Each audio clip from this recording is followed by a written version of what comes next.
नमस्ते बेटे। आज अपना पॉइंट चालू होगा शून्य कोटि की अभिज्ञता। कौन सा पॉइंट बेटा? शून्य कोटि की अभिज्ञता। सबसे पहले डेफिनेशन, सबसे पहले बेटा डेफिनेशन, परिभाषा किसे कहते हैं? ध्यान दो बेटा, ऐसी रासायनिक अभिज्ञता, ऐसी रासायनिक अभिज्ञता जिसका वेग अभिकारकों की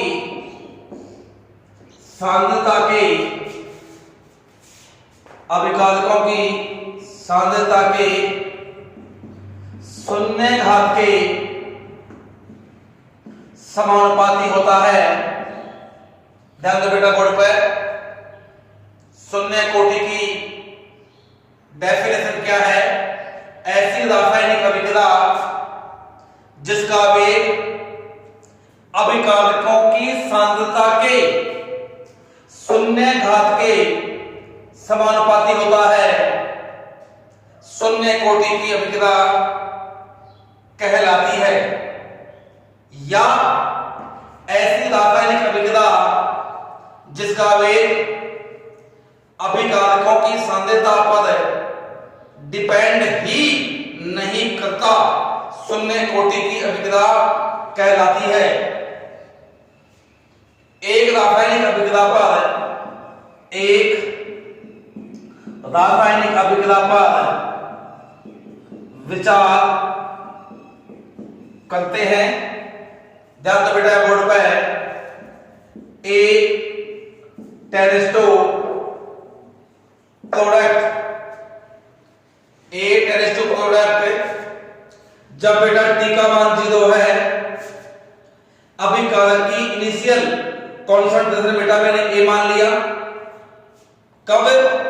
जब समय का मान 0 है, अभिकारकों की प्रारंभिक इनिशियल सांद्रता ए, बेटा उत्पाद तो बनता ही नहीं है। जब टी का मान 0 होता है, जब अभिक्रिया चालू नहीं होती, जब उत्पाद बनता ही नहीं है, उत्पाद का मान x बराबर 0 और अभिकारक ए की इनिशियल कंसंट्रेशन बेटा मैंने ए मान लिया, तो वेग क्या होगा बेटा? वेग समानुपाती ए, वेग समानुपाती ए, वेग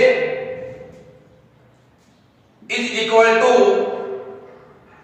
बेटा वेग समानुपाती is equal to k0 a की घात 0। बेटा यहां वेग समानुपाती a की घात 0 आएगा। ये सब बेटा फर्स्ट हो गई। ध्यान दीजिए बोलो वापस। शून्य कोटि की परिभाषा वेग समानुपाती a की घात 0, यही तो है। अभिक्रिया का वेग अभिकारकों की सांद्रता के शून्य घात के समानुपाती होता है, शून्य कोटि की अभिक्रिया कहलाती है। वेग इक्वल टू k0 a की घात 0। बेटा यहां k0 एक नियतांक है, यहां k0 एक नियतांक है जिसे शून्य कोटि अभिक्रिया का वेग नियतांक कहते हैं, वेग नियतांक कहते हैं।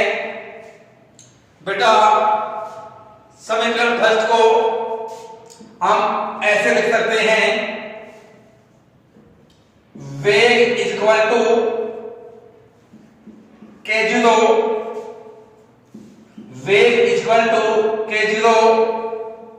बेटा वेग को dx अपॉन dt कहते हैं, इक्वल टू k0। ये बेटा समीकरण 2 हो गया। और बेटा हम जान चूंकि a की घात 0 का मान क्या होता है बेटा 1, ये बेटा आप पहले से जानते हैं। चाहे कोई संख्यात्मक वैल्यू हो, चाहे कोई शब्द हो, जब इनकी घात शून्य होती है तो इनका मान हमेशा एक होता है। तो बेटा एक ही घात का मान एक हो गया। तो अपना जो समीकरण है dx upon dt equal to बेटा क्या हो गया k0।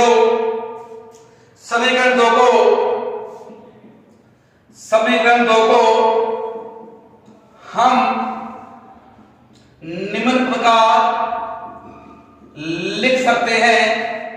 समीकरण दो को निम्न प्रकार लिख सकते हैं बेटा dx equal to k0 dot dt। dx बराबर ऐसे बेटा 10 गुना हो गया k0 डॉट dt। ये बेटा समीकरण 3 हो गया। समीकरण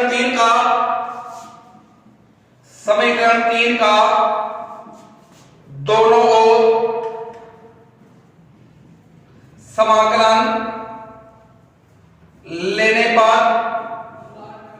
समीकरण 3 का दोनों ओर समाकलन लेने पर ध्यान से बेटा बोर्ड पर समीकरण 3 का दोनों ओर समाकलन लेने पर dx समाकलन इक्वल टू k0 dt समाकलन। ये बेटा अपने पास में समीकरण 3 है dx equal to k0 dot dt। समीकरण 3 का दोनों ओर समाकलन लेने पर बेटा dx का समाकलन x होता है इक्वल टू k0 dt का समाकलन t प्लस c या i। समीकरण 4 बेटा ध्यान रखना किसी भी नियंत्रक वैल्यू का कभी भी समाकलन नहीं होता। यहां k0 शून्य कोटि अभिकता का नियंत्रक है इसलिए इसका समाकलन नहीं होगा। dt का समाकलन t प्लस चाहे बेटा यहां c लगाओ बेटा चाहे बेटा यहां i लगाओ जैसे आपकी इच्छा है। मैंने यहां c लगा दिया। यहां c क्या है बेटा समाकलन नियतांक है। बेटा c क्या है समाकलन नियतांक है। अब समीकरण 4 में बेटा ये मान रखेंगे शुरुआत का था ना। ये a से उत्पाद बना जब p का मान 0 है तो इसको मैंने a मान लिया उत्पाद बना ही नहीं। जब अभिक्रिया को हमने पालन में पढ़ा था तो ये आया था ना बेटा a टेनिस्ट उत्पाद जब समय का मान 0 है अभिकारक की प्रारंभिक सांद्रता को मैंने बेटा a मान लिया उत्पाद x बना ही नहीं। बेटा समीकरण 4 में जब t का मान 0 होता है उत्पाद तो बनता ही नहीं है। समीकरण 4 में t equal to 0 then x बराबर 0। ये दोनों मान समीकरण 4 में रखने पर ये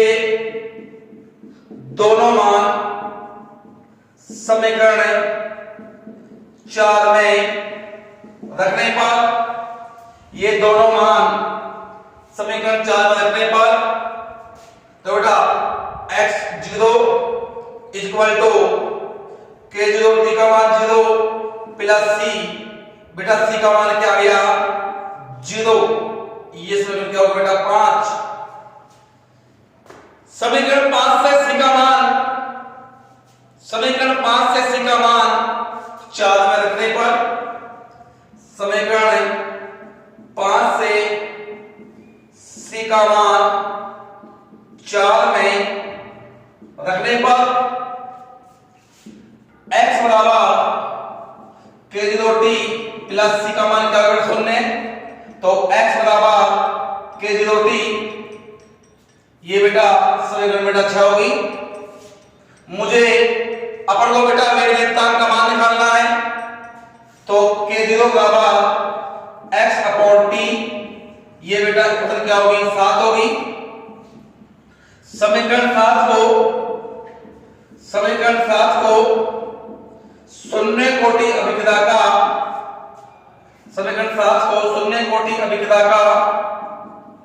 समाकलित वेग व्यंजक कहते हैं। समीकरण 7 को शून्य कोटि अभिक्रिया का समाकलित वेग व्यंजक कहते हैं। ध्यान दीजिए बेटा, बहुत सिंपल है। शून्य कोटि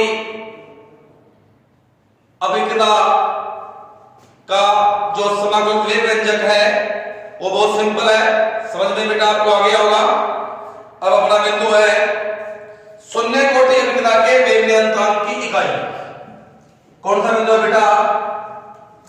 शून्य कोटि अभिक्रिया के वेग नियतांक की इकाई। शून्य कोटि अभिक्रिया के वेग नियतांक की इकाई हम जानते हैं कि k0 बराबर x अपॉन टी। बताओ जानते हैं नहीं बेटा? जानते हैं k0 बराबर x अपॉन टी। बेटा x किसका पद है? सांद्रता का। अपॉन टी किसका पद है? समय का। k0 बराबर सांद्रता की पता क्या है बेटा? मोल बटे लीटर। और नीचे बेटा क्या है? समय। k0 बराबर बेटा मोल ऊपर है तो मोल तो ऐसे कैसे, लीटर नीचे है, ये जाएगा ऊपर, ये दोनों जाएंगे ऊपर, तो क्या हो जाएंगे? माइनस में, तो लीटर इनवर्स समय। तो बेटा ये क्या आ गया अपने पास में? ये आ गया शून्य कोटि अभिक्रिया के वेग नियतांक की इकाई। हम जानते हैं शून्य कोटि अभिक्रिया के वेग नियतांक का समीकरण x बराबर k0 बराबर x अपॉन टी। k0 बराबर सांद्रता बटे समय। k0 बराबर सांद्रता को बेटा मोल अपॉन लीटर कहते हैं इनटू समय। तो क्या हो गया? k0 बराबर मोल लीटर इनवर्स समय इनवर्स। बताइए किसी को दिक्कत आई हो तो। अब अपने पास में है अगला बिंदु है ग्राफिकल निरूपण। कौन सा बिंदु है बेटा? ध्यान दो यहां बोर्ड पे। अगला बिंदु है ग्राफिकल निरूपण। ग्राफ बनाएंगे बेटा। ग्राफिकल निरूपण इंग्लिश में बोलते हैं ग्राफिकल रिप्रेजेंटेशन। ध्यान दो बेटा, यहां ग्राफिकल निरूपण में हम जानते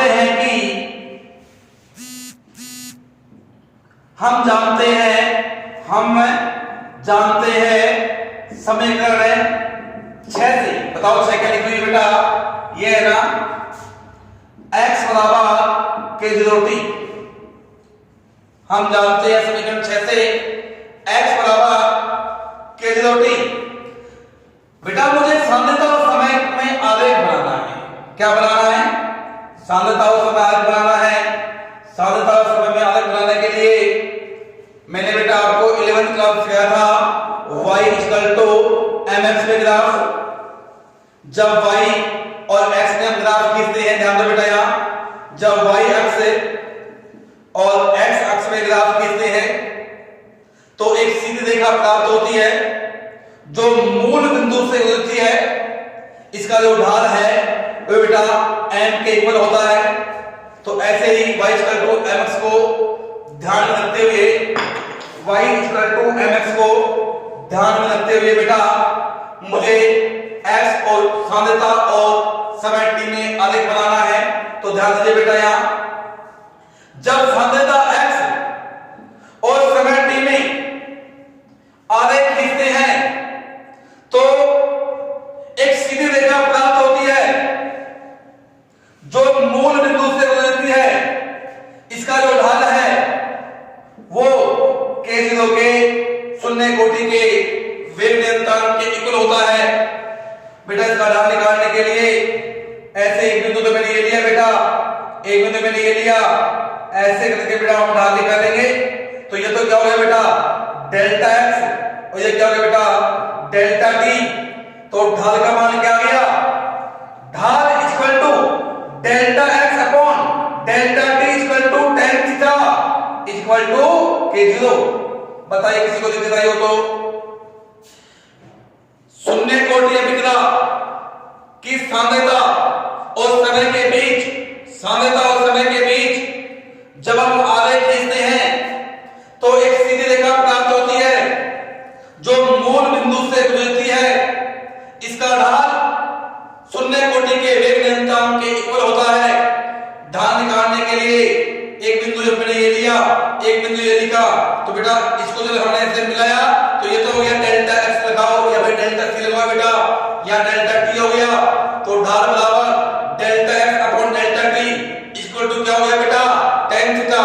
या tan थीटा कैसे है बेटा, सब जानते हैं बेटा, यहाँ लाल बटा कक्का, तो ये बेटा साइन कोसेंट लंब बटा आधार है। तो डेल्टा x तो क्या हो गया लंब और डेल्टा t क्या हो गया आधार, और लंब बटा आधार को क्या बोलते हैं बेटा tan थीटा बोलती है, इसलिए इसका मान निकल जाएगा। आप बताइए बेटा किसी को दिक्कत आई क्या। अब अगला बिंदु है शून्य कोटि अभिक्रिया का अवयवकाल। बहुत अच्छा बिंदु है बेटा, ध्यान दीजिए। अगला बिंदु है बेटा शून्य कोटि अभिक्रिया का अवयवकाल। शून्य कोटि अभिक्रिया का अदद आयु काल T1/2। हाँ भाई, सबसे पहले हमें अवयव काल की बेटा परिभाषा लिखनी है। क्या लिखनी है, परिभाषा लिखनी है। तो ध्यान दीजिए बेटा, अभिकारकों की सांद्रता के आधे भाग के विघटन में जो समय लगता है उसे अवयवकाल के नाम से जाना जाता है। अभिकारकों की सांद्रता के, अभिकारकों की सांद्रता के आधे भाग के विघटन में यानी कि उत्पाद में बदलने में जो समय लगता है उसे अर्ध आयुकाल के नाम से जाना जाता है। अर्धायुकाल को T1/2 के द्वारा डिनोटेड किया जाता है। जैसे बेटा ध्यान दो मिनटियां, हमें शून्य कोटि अभिक्रिया के अर्धायुकाल का व्यंजक प्राप्त करना है। तो बेटा हम जानते हैं कि K0 बराबर x अपॉन t, t बराबर x अपॉन K0। तो बेटा ध्यान दो, यहां अर्धायुकाल में समय क्या हो गया, समय का मान तो क्या हो गया t आधा, और मैंने अभिकारक की प्रारंभिक सांद्रता को a माना था, तो x का मान क्या हो गया a/2। क्या हो गया a/2। बेटा अभिकारक की इनिशियल कंसंट्रेशन शुरुआत में मैंने बेटा a मानी थी और उत्पाद का मान शून्य माना था। जब t का मान आधा हो गया तो x का मान क्या हो गया a/2। t का मान t हाफ और f का मान a हाफ, इन दोनों के मान को इस वाले समीकरण में रखने पर तो क्या हो गया बेटा, t की जगह तो t half equal to x की जगह a हाफ और ये क्या हो गया K0। ध्यान दो बेटा, यहां t हाफ बराबर a upon 2K0, t half समानुपाती बेटा a हो गया। ध्यान दीजिए, संख्यात्मक मान और वेग नियतांक बेटा ये स्थिरांक वैल्यू होती हैं, इसीलिए t हाफ समानुपाती a, या बेटा a क्या है अभिकारक की इनिशियल कॉन्सेंट्रेशन है। तो बेटा ध्यान दीजिए, सबकी निगाह बोर्ड पर होनी चाहिए। इसको मान लेता हूं बेटा मैं समीकरण है, इसको मान लेता हूं मैं समीकरण 8। तो ध्यान दो यहां, समीकरण 8 से स्पष्ट है कि समीकरण 8 से स्पष्ट है कि समीकरण 8 से स्पष्ट है कि शून्य कोटि अभिक्रिया का अदाकाल अभिकारकों की प्रारंभिक सांद्रता के समानुपाती होता है। शून्य कोटि अभिक्रिया के अनंत आयु काल से स्पष्ट है कि शून्य कोटि अभिक्रिया का अनंत आयु काल अभिकारकों की प्रारंभिक सांद्रता के समानुपाती होता है। आप बताइए बेटा, किसी को अनंत काल में दिक्कत है क्या? अब अपना बिंदु है शून्य कोटि के उदाहरण। कौन सा बिंदु बेटा? अपने किताब में शून्य कोटि के कौन कौन से एग्जाम्पल हैं? तो ध्यान दीजिए बेटा, यहां शून्य कोटि के उदाहरण है। पहला ध्यान दीजिए बेटा, पहला उदाहरण, प्रकाश की उपस्थिति में जल की सतह पर H2 है Cl2 का संयोग शून्य कोटि का एग्जाम्पल है। ध्यान दो बेटा, प्रकाश की उपस्थिति में जल की सतह पर H2 व Cl2 का संयोग शून्य कोटि का एग्जाम्पल है। शून्य कोटि का एग्जाम्पल है, जैसे H2 प्लस Cl2 टेरिस2 प्रकाश की उपस्थिति जल की सतह 2HCl बनता है। तो बेटा वेग समानुपाती शून्य कोटि है, H2 घात 0 Cl2 घात 0, वेग इक्वल टू k0, क्योंकि H2 घात 0 Cl2 घात 0 का मान बेटा 1 होता है। तो बेटा ध्यान दो, शून्य कोटि का पहला एग्जांपल क्या होगा? प्रकाश की उपस्थिति में जल की सतह पर H2 और Cl2 का संयोग शून्य कोटि का एग्जांपल है। अगला बिंदु, सेकंड एग्जांपल, उच्च दाब पर मोलिब्डेनम की सतह पर ठोस पीन का अपघटन। ये बेटा ठोस पीन का उच्च दाब और मोलिब्डेनम सतह पर उच्च दाब और मोलिब्डेनम सतह पर ठोस पीन का अपघटन 2p plus 3h2, 2p plus 3h2। तो क्या होगा बेटा? वेग समानुपाती ph3 की घात 0, वेग इक्वल टू k0, क्योंकि ph3 का मान क्या होता है? 1। बेटा नंबर 3 एग्जांपल, उच्च दाब पर टंगस्टन की सतह पर अमोनिया का अपघटन। उच्च दाब पर नंबर बेटा 3 एग्जांपल, उच्च दाब पर टंगस्टन की सतह पर उच्च दाब पर टंगस्टन की सतह पर अमोनिया का अपघटन।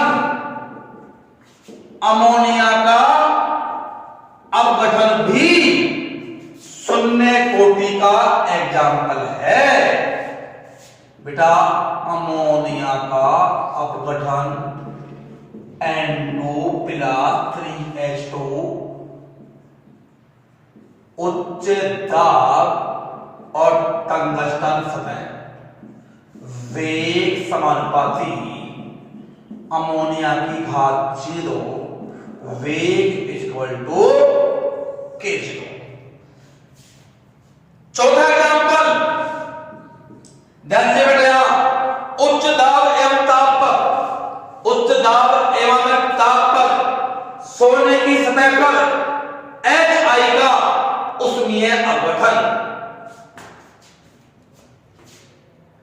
HI का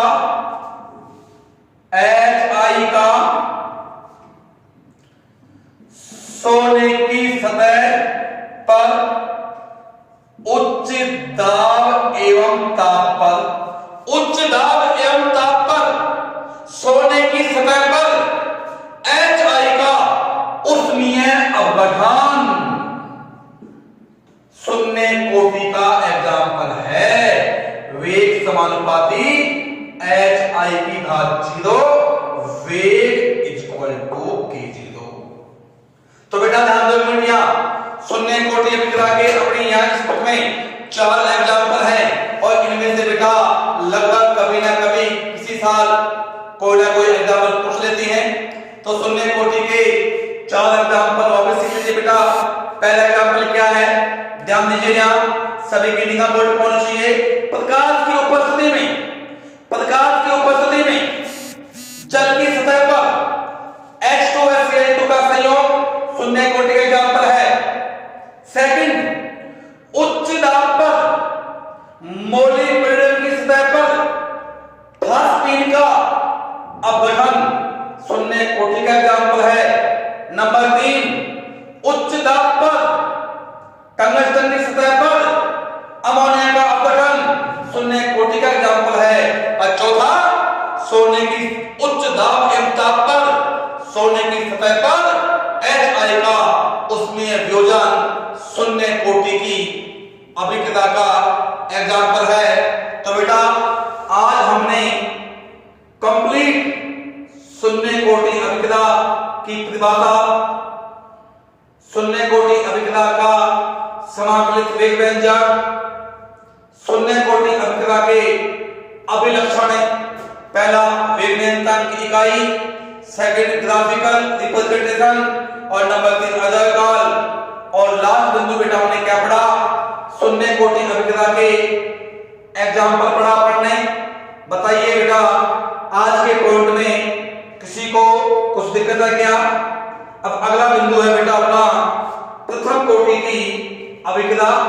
इसको हम बेटा अगले पॉइंट में, अगला जो पॉइंट आएगा अपना अगला भाग कल जब हम आएंगे उस वक्त पढ़ेंगे बेटा। ठीक है बेटा, ओके।